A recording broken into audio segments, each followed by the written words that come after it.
नमस्कार, मी स्नेहल. उन्हाळा सुरू झाला की आपल्या वाळवणाच्या पदार्थांची सुरुवात होते आणि असे चौपट फुलणारे वेफर्स, पांढरे शुभ्र वेफर्स खायला कुणाला आवडणार नाही. आज आपण इथे पांढरे शुभ्र वेफर्स कसे बनवायचे ते बघूया. आज इथे मी 5 किलो बटाटे घेतलेले आहेत आणि हे असे कोरड्या सालीचे बटाटे घ्यायचे. ज्या बटाट्यांची साल ही कोरडी असते असे बटाटे घेतले की तुमचे वेफर्स हे चांगले होतात. आणि बटाटे घेताना हे मोठ्या साईजचे बटाटे घ्यायचे, म्हणजे आपले वेफर्स जे आहेत ते मोठे मोठे होतात. आता हे सर्व बटाटे आपण सोलून घेतलेत.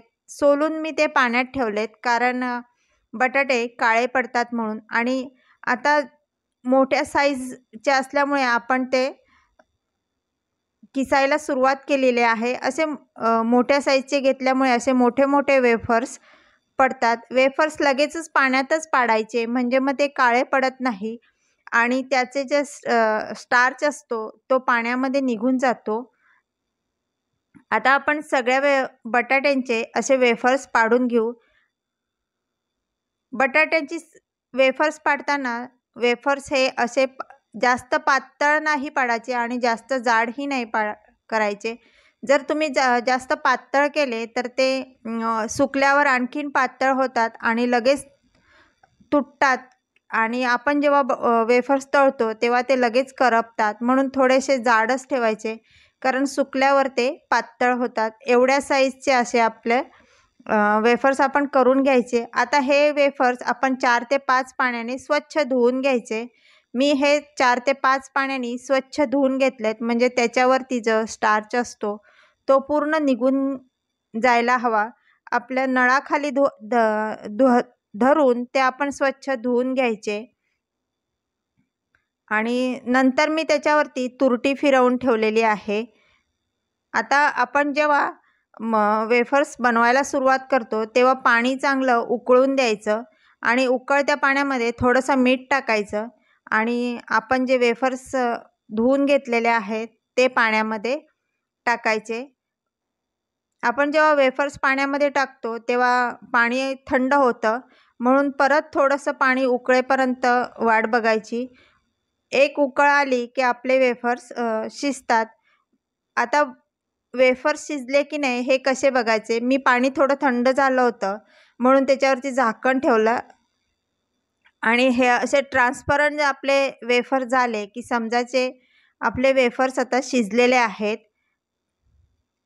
हे बघा, असे हातावर धरून घेतले की आपले खालची जी बोटं असतात ती दिसतात, म्हणजे आपले वेफर्स हे झालेले आहेत, ट्रान्सपरंट वेफर्स होतात. आता हे काढून आपण टोपलीमध्ये ठेवू. सर्व वेफर्स काढून टोपलीमध्ये ठेवायचे आणि परत जे आहे दुसरी बॅच तीसुद्धा आपण असेच टाकून घ्यायचे.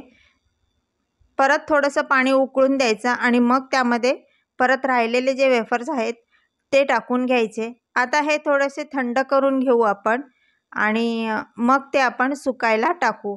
आता जेव्हा आपण वेफर्स सुकायला टाकतो तेव्हा ते डायरेक्ट उन्हात न टाकता सावलीमध्येच प्रथम सुकायला टाकायचे, कारण आपण वेफर्स आहे ते आधी शिजवलेले असतात आणि डायरेक्ट जर उन्हामध्ये आपण ते टाकले तर ते आणखीन शिजतात आणि मग ते लाल पडतात वेफर्स.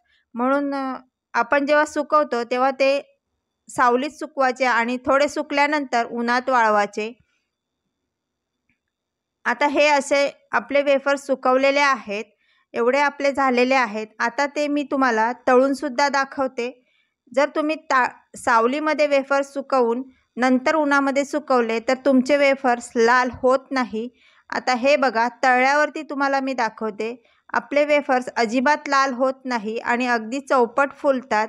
तर या पद्धतीने वेफर्स तुम्ही नक्की करून बघा आणि मला नक्की कमेंट करून सांगा. आणि असेच माझा व्हिडिओ लाईक आणि शेअर करायला विसरू नका. थँक्यू.